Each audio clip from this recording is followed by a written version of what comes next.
Good afternoon and welcome to IBMF's VetNet webinars. My name is Elvis Avdic and I'm Post-Program Support Service Advisor here at the IBMF. I work with the IBMF Alumni Program graduates to help them with resources and assist them with starting or growing their careers or business ventures. Today with us we have Stefan, and he'll talk to you about buying and franchise business in retail and motor bricks industries. Just wanted to remind you all before we get started that if you have any questions, please type them into the YouTube chat box, and we'll get those to Steven after he goes through his presentation. And just a reminder that after the presentation, we will send out recorded VetNet webinar of this session, and we'll ask you to fill out a short survey. Right now, I'm going to pass it down to Stefan to introduce himself. Stefan. Okay, Elvis, thank you. If you can put the PowerPoint presentation up, that would be outstanding. And let me make my first remark being thanking everyone for your military service. God bless each and every one of you for what you do for our country. It's an absolute privilege to be back in front of you again. And today, I want to give you some ideas of different types of retail brick and mortar franchises in different types of industries. So if we can go to the next slide, we'll jump right into this, Elvis. First of all, and if you can go back one, that would be great, Elvis, just so we can see the agenda. I'll spend a couple minutes introducing myself so you can get a better feel for who I am and what I've done professionally. I'll talk about the 5 different primary candidate motivations, and I can almost guarantee you that that every one of you will recognize one of them that directly relates to why you're on this webinar or watching it in the future. I'm going to explain the 4 quadrants of franchising again. I did a webinar last year for VetNet, and there's a slide in there that talks about the different types of industries, retail and service. So we'll revisit that. Then today, the real focus of this is on the different types of retail brick and mortar industries that are within the franchise inventory. And we'll give an example of industry size, the key features, and what differentiates. In each example, I will talk to a franchisor and their characteristics without specifically mentioning the name, but it'll give you an excellent idea of the different types of opportunities. We'll revisit the franchise investigation process that I utilized from a previous webinar. And then last but not least, my contact information. You'll have my personal cell phone, you'll have my email address, and my website. So feel free to reach out to me. And if you haven't seen the original VetNet webinar, I'll be happy to share that with you. And we'll just take it one step at a time. Okay, Elvis, let's go to the next slide. First of all, who am I? Well, in the top left, that's my daughter, Sydney. My daughter is a junior at the Cleveland Institute of Music in Case Western Reserve, where she is double majoring in cello performance and pre-medicine. My son just graduated high school. He is focusing on his career in music. So both my kids have musical inclination. They're quite talented. But my wife there, Christy, is an administrator with Katy Independent School District, where she has direct responsibility for 157 counselors and registrars in one of the biggest school districts in the country. My educational background: University of Texas undergrad, business management and finance, 1990, MBA in entrepreneurial ventures from the University of Southern California, where coincidentally last year I was recognized as one of 2 distinguished alumni in our alumni magazine. My corporate career had been a good one. I spent my first 6 years out of college in oil and gas with Mobil Oil Corporation, where I held different progressive levels of responsibilities, primarily around franchising.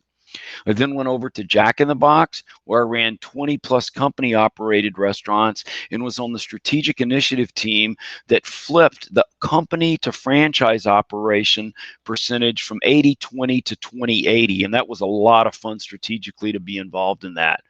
I spent time with TGI Fridays. I was the international financial manager, where I oversaw global financial reporting and strategic planning for 150 franchise restaurants in 42 countries. This was a lot of fun. My last corporate role was vice president of franchise sales for Papa Murphy's Take and Bake Pizza, by far the world's largest take and bake company. In my last venture that I helped put together was a 100+ store deal in the Dubai and UAE. Additionally, my wife and I, so when I left Papa Murphy's, I took a phone call from the CEO of FranChoice, and it was a real simple conversation. Stephen, it's Jeff. You know me, I know you. If you don't want to work in the corporate world again, but rather would like to leverage your passion around franchising, come up here and meet my team. So if you fast forward that call, November 2011, to when I became a franchise consultant with FranChoice, January 2012, the past 7.5 years have been an absolute blessing. I've helped many people, including military veterans across the country and across the world, identify and get into their targeted franchise.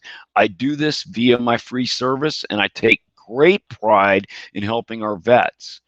Additionally, my wife and I felt that if I was going to represent 150 concepts in FranChoice, that we should buy one ourselves. So for the last 3.5 years, we have been award-winning franchisees with a 450 plus Sola Salon suite system, where we have our business in College Station, Texas, and we have 22 stylists that we take pride in calling our personal family.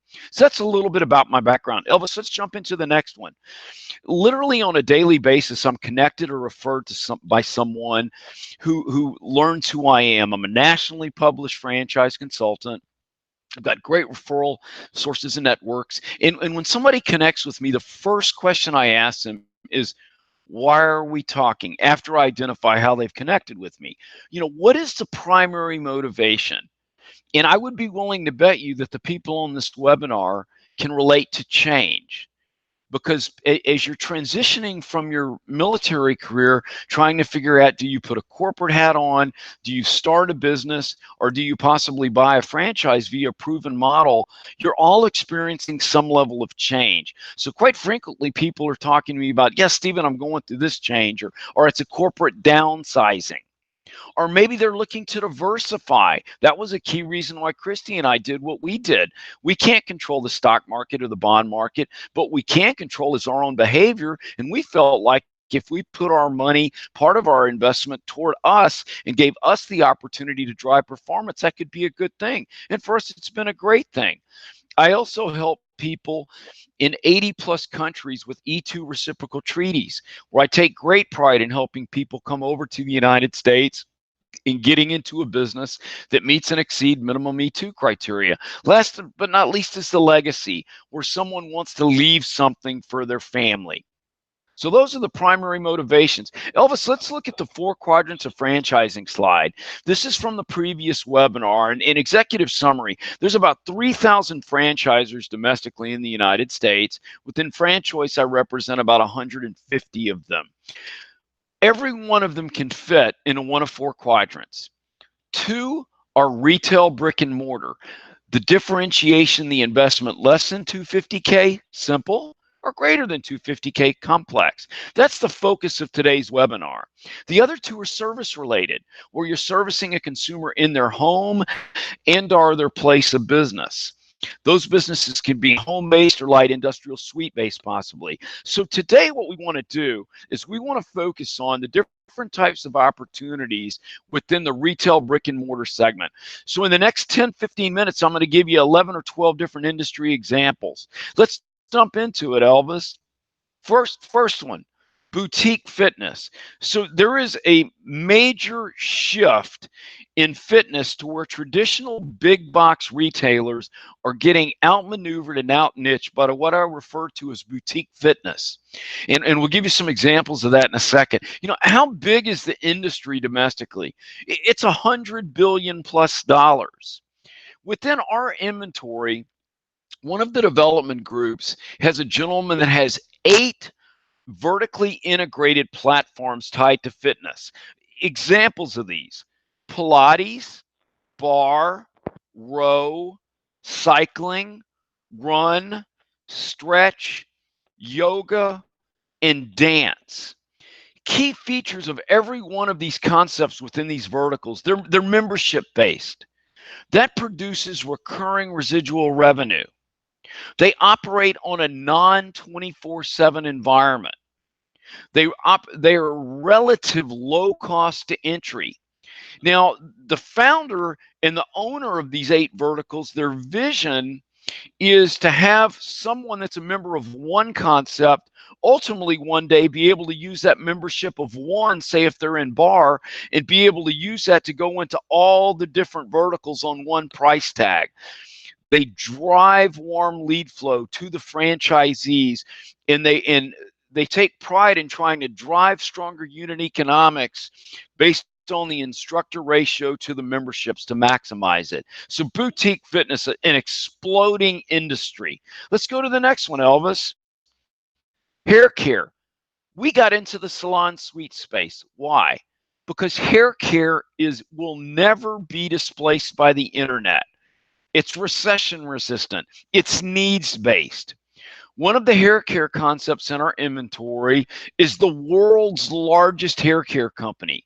They bring unmatched tools and resources to maximize the probability of success for franchisees. I want to say that again, to maximize probability of success. A franchisor cannot guarantee success. A franchisor cannot guarantee a rate of return or return on investment. If they do, they're breaking the federal law.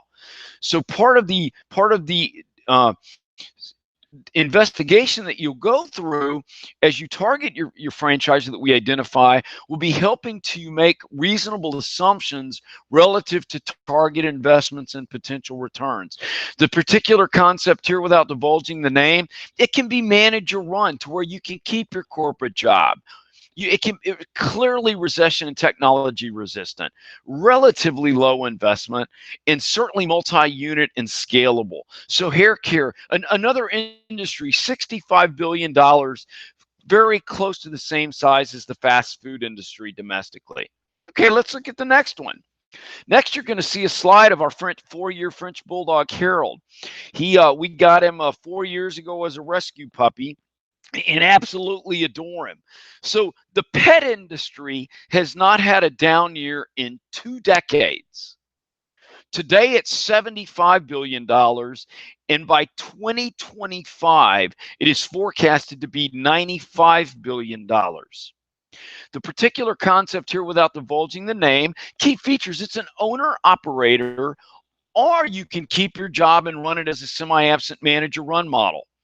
They have significant infrastructure and technology, heavy emphasis with customer service, where the average in-store customer time is 5 minutes. And the attendant walks the customer to the car to make sure that the customer experience is maximized. Heavy emphasis on the local neighborhood. They've been around 30 years. They have 450 locations operating in 34 states. So again, a very well-established business, and a third example of what retail brick and mortar industries there are to offer. Let's go to the next slide, Elvis. Wow, you talk about a gargantuan industry with no play on words. 75% of the United States adult population is the target market. The industry size is estimated at $70 billion. The particular concept in our inventory has multiple revenue streams. They only operate Monday through Friday, initially on 32 to 33 hours a week, with only 4 to 5 employees per site. A key differentiation point, and this is a major shift in the weight loss industry. Weight loss is the biggest cause of medical problems in the country. So one of the things that has happened is the big insurance companies have begun to reimburse for medically supervised weight loss under a physician or a nurse practitioner. It depends on the state. It's been a game changer in the industry. The next example. Well, when we look at massage, everybody thinks typically of Massage Envy. I mean, they were the gorilla in the room. They basically condition the American public that it's perfectly normal to get a massage. Now, what's happened in this industry is very similar to what's happened in fitness. There have been a handful of competitors that are more boutique niche oriented, and they have absolutely infringed on Massage Envy's space. Now what you're seeing in that space is Massage Envy starting to really struggle, their failure rates are struggling, and you've got niche concepts that have come in. Well, how big is the industry? $16 billion. What are key features of the concept? It's an owner operator. It is hands-on, full-time up front. They want you to know how to run the business. It is residual income membership based. They're looking for great communicational skills and for someone with strong financial worthiness and aptitude. Differentiating point, this concept has over 300 years of franchising experience, and they have their own in-house advertising agency to drive targeted warm lead member flows. So another great example of an industry that continues to grow, that continues to flourish. Let's look at the next one. Wow, health and beauty, specifically nails. When this concept was introduced, it was introduced based on reading a Wall Street article that focused on the specific industry, the harsh chemical smells, and the lack of English-speaking nail technicians. The concept that we brought in, and again, the industry's large, it's $14 billion. It is highly fragmented. 99+% of nail salon owners have only one owner. This is the first nationally trusted nail brand. Key characteristics: recession resistant. Women go frequently to get their nails done. It's recurring revenue. And my wife goes every 3 weeks, give or take, and she goes to the same nail technician. It's Amazon proof. The internet is not going to displace the need for women to take care of their nails. It's also a concept that can be semi-absent manager run, or it can also be hands-on full-time, depending upon what the owner wants to do. Let's look at another segment of health and beauty, Elvis. Lashes, the fastest growing segment in beauty. It's referred to as a very sticky business because the ladies that get their lashes done in the $6 billion industry have to go back repeatedly every several weeks to get the service performed. You know, differentiation points, top training, proprietary product lines, key features. They offer a customer service center, residual income, recurring revenue, in multi-unit scalable opportunities. So again, when you look at the health and beauty segment, one of the things I want you to understand is that there are different segments just outside of hair, whether it's tied to lashes or nails, etc. These are only 3 of the segments in that industry I want to talk about today. Let's look at the next one. And wow, this actually parallels, quite frankly, with what we got into in the salon suite space. And you'll notice the industry size is a question mark. I couldn't nail down the number, but let me give you 2 key statistics. The top 2 companies in this space are valued roughly at $45 billion. One of the biggest commercial real estate companies estimates co-working flexible space will grow to 30% of all office stock by 2030, compared to today when it's only 5%. The expected number of co-working members will grow from 1.74 million in 2007 to a projected 5.1 in 2022. That is an annualized growth rate of 24% plus per year. This is literally an industry that has exploded. Within our inventory, they feature a corporate call center. It's only Monday through Friday, 8 to 5. Only one single employee with multiple recurring revenue streams as an opportunity. Let's look at the next space. Everybody likes to eat. And within pizza, there's a big shift. Used to be about the big major players, and now what's going on is fast casual is by far the fastest growing segment in the $50+ billion pizza industry. In our particular inventory, we represent the only one that hand tosses dough.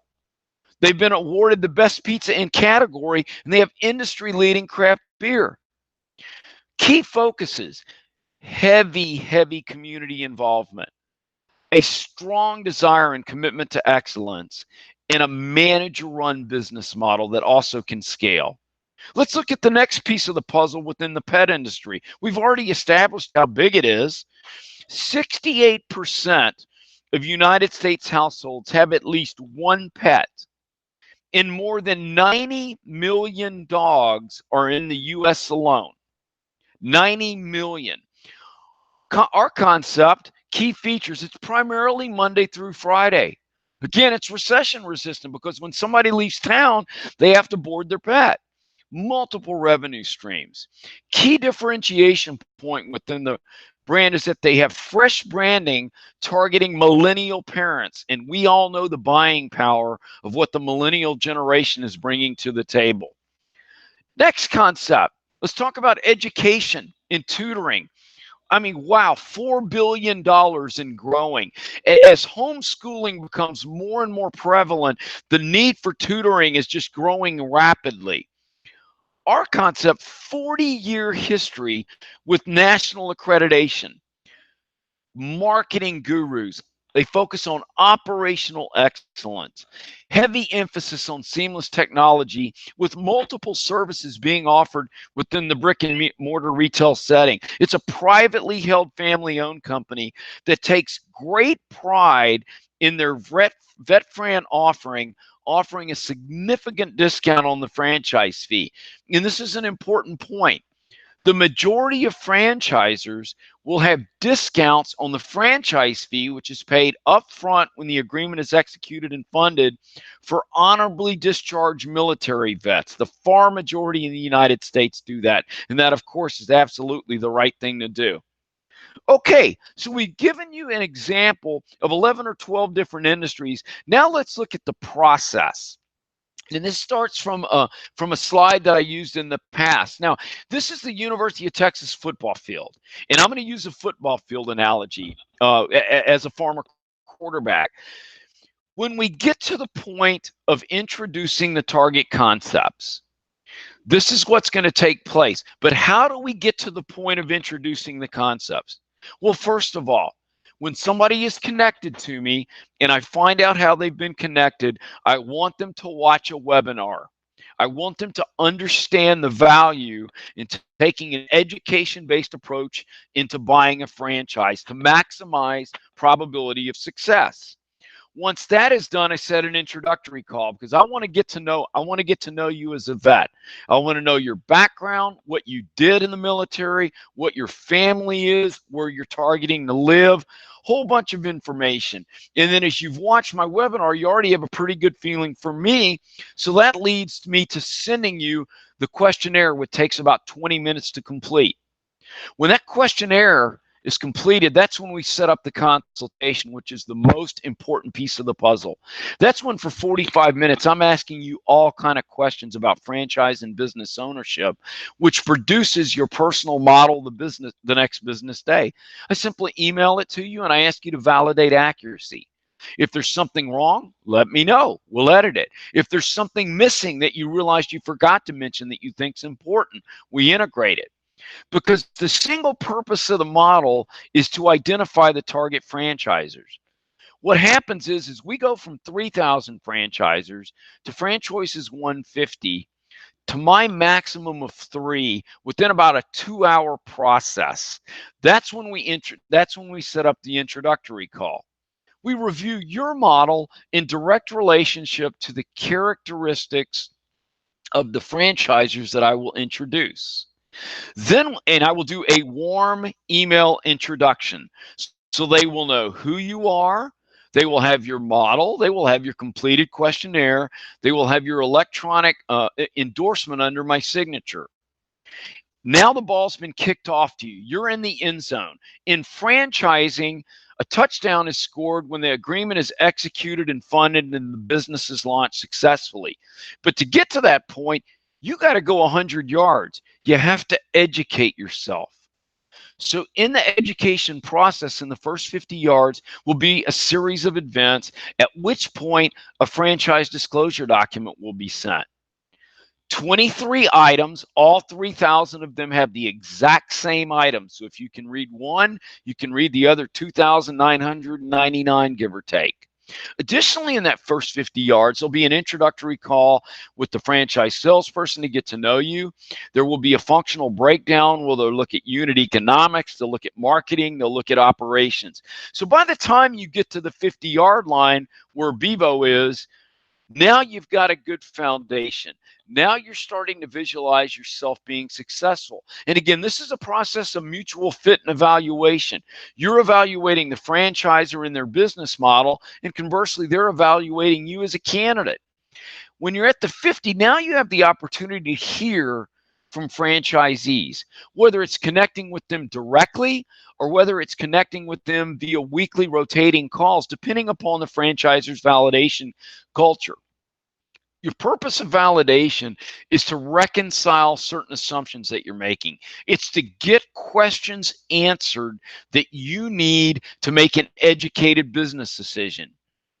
As you're marching toward the goal line is when we're working on a funding strategy. If a legal strategy comes into play, we talk to that, a legal review rather. Then we're working toward a discovery day.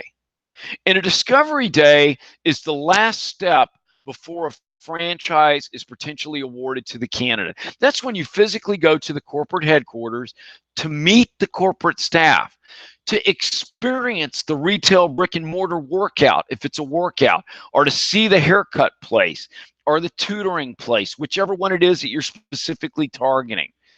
By the time we get to the discovery day decision, we should have our I's dotted, we should have our T's crossed. Any remaining agreement or to the franchise disclosure document should have been reconciled and disclosed by the registered agent in the company. So by the time you get to the discovery day, you should be visualizing yourself and you should have your I's dotted and T's crossed. After discovery day, given this experience, you should know what you're going to do. The next business day, the franchisor will typically set up a decision call, and it's going to be one of two things. We're sorry, but you're not approved. We wish you the best of luck. Or congratulations, you've been unanimously approved. Would you like to join our family? At which point, the franchise agreement would be sent out to be signed as either an individual or as a corporate entity that you would set up before the fact.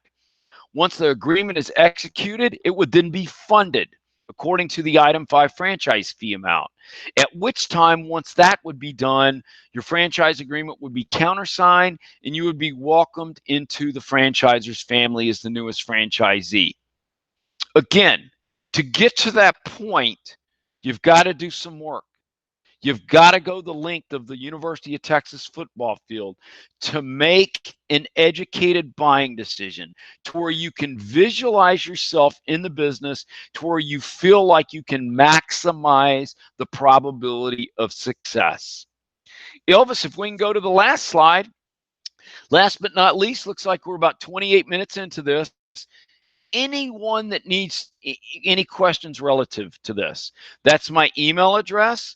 That is my cell phone. If you do not hear from me within a day of sending an email, please follow up with the text because you most likely got spammed. But I will be happy to set up a call with you. Please let me know that you've attended the webinar, and you can also feel free to see my website. This is going to be an ongoing series. The next webinar that we're going to do is going to focus on the other two quadrants of franchising, which will focus on service-based, both business and consumer in their home. And I will look forward to presenting that for the organization in August. Elvis, at this time, we've met our time goal of 30 minutes, and I'll be happy to answer any questions that we might have. Thank you. Thank you, Stephen. That was a very great presentation. Anybody out there watching it live, if you guys have any questions, please type it into your YouTube chat box and we'll forward them to Stephen here. We'll just give it a few seconds. Sure. And that's good. If anybody doesn't have any questions, they get it.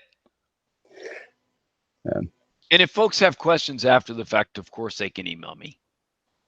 Absolutely. And I just want to remind everyone out there that we have on June 20th another VetNet webinar that is going to be on business to business, 9 lessons learned in sales. So we have a question from Michael. He says, international questions. Any advice on trying to bring an international franchise stateside? An international okay, that's a good question. The first thing would be, if it's an international franchise, the first key question is going to be, are they interested in bringing their franchise domestically? And that will be unique and specific to that targeted franchisor. You will have international franchisors that are highly interested in coming to the United States, and conversely, you will have others where they might feel that their business model and what they do in franchising is not a good fit for the States. So to answer your question, it will be unique to that specific franchisor. It's a good question. Thank you, Stephen, and thank you, Michael, for asking Sure. a question. Anyone else have any questions? Please type into the YouTube chat box. And like I said, we will have a VetNet webinar June 20th on business-to-business sales, and June 27th on ACP spouse mentoring program. And like I said, this session is being recorded, and you will get recorded link once this webinar is over. Anybody that registered for this webinar will get a recorded link. Thank you, Michael. Michael said he will email you for more specific information. Sounds great.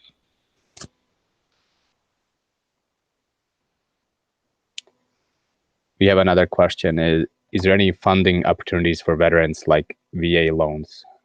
That's an outstanding question. So within FranChoice, we have 4 national funding partners that all specialize in helping the funding franchises.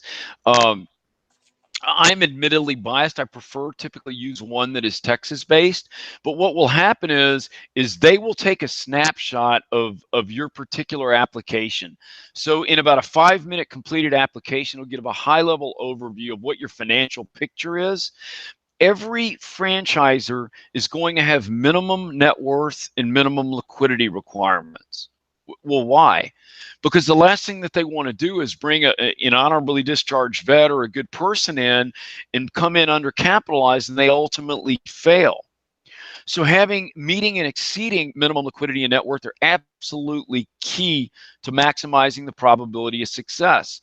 In this particular case, what they would do is they would look at your snapshot, they would look at your credit rating, and based on that snapshot and based on the targeted franchisor and the projected investment, they would be able to give you a potential list of options that you could use, whether it is a rollover process or leveraging a 401k, whether it is third-party direct lending or possibly SBA, a HELOC strategy.